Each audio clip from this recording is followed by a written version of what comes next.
ಈ ಕಾನೂನಿನ ಕಟಕಟೆಯ ಚೌಕಟ್ಟಿನಲ್ಲಿ ನಿಂತಿರೋದು ಸತ್ಯ. ಎದುರುಗಡೆ ಸುಳ್ಳು ಸಾಕ್ಷಿಗಳು ಓಡಾಡ್ತಾ ಇರೋದು ಸತ್ಯ. ಆರೋಪಿಯನ್ನು ಪಟ್ಟಣ ಹಣೆ ಮೇಲೆ ಹೊತ್ಕೊಂಡಿರೋದು ಸತ್ಯ. ಮಾಡದೇ ಇರೋ ತಪ್ಪಿಗೆ ಸೆರವಾಸ ಅನುಭವಿಸ್ತಾ ಇರೋದು ಸತ್ಯ.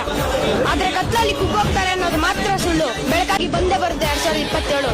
ಅದಕ್ಕಂತಾನೆ ಕಾಯ್ತಾ ಇಲ್ವ ಇಲ್ಲೆಲ್ಲ ಸೆಲೆಬ್ರಿಟೀಸ್ಗಳು. ಇದೀಗ ಬಂದ ಸುದ್ದಿ ಬ್ರೇಕಿಂಗ್ ನ್ಯೂಸ್ ನೋಡಿದ್ರೆ ಐರಾವತ ಸೆಲ್ಲಲ್ಲೇ walking. No negative only positive. AI ಬಂದಿದ್ದು ಡೂಪ್ಲಿಕೇಟ್ ಫೋಟೋ, ಒರಿಜಿನಲ್ ಆಗಿ ನೋಡಿದ್ರೆ ಕಟ್ಟಿ ಹಿಡ್ಕೊಂಡು ನಿಂತಿಲ್ವ ಸಂಗುಳ್ಳಿ ರಾಯನ್ ಟ್ಯಾಟೋ. ಆ ರೇಂಜಿಂಗ್ ಮಾಡೋರೆ ದಾನ, ಇಲ್ಲೆಲ್ಲರೂ ಸೇರಿದ್ರೆ ಮಾಡಕ್ಕಾಗಲ್ವ ಅನುದಾನ. ಊರ್ ತುಂಬಾ ನಾಡ್ತೈತೆ ಲಂಚ, ನಿವಾರಣೆ ಮಾಡ್ಬೇಕಂದ್ರೆ ಬರ್ಲೇಬೇಕು ಕೆಂಚ. ಆಟನ ಆಟದ ಆಡು, ಇಲ್ಲ ಅಂದ್ರೆ ಸೆಲೆಬ್ರಿಟೀಸ್ಗಳು ನೋಟ ಆಡು.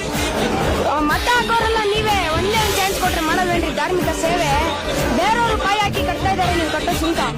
ಬೇರೆಯವರು ಪಾಯ ಹಾಕಿ ಕಟ್ತಾ ಇದಾರೆ ನೀವು ಕಟ್ಟೋ ಸುಂಕ.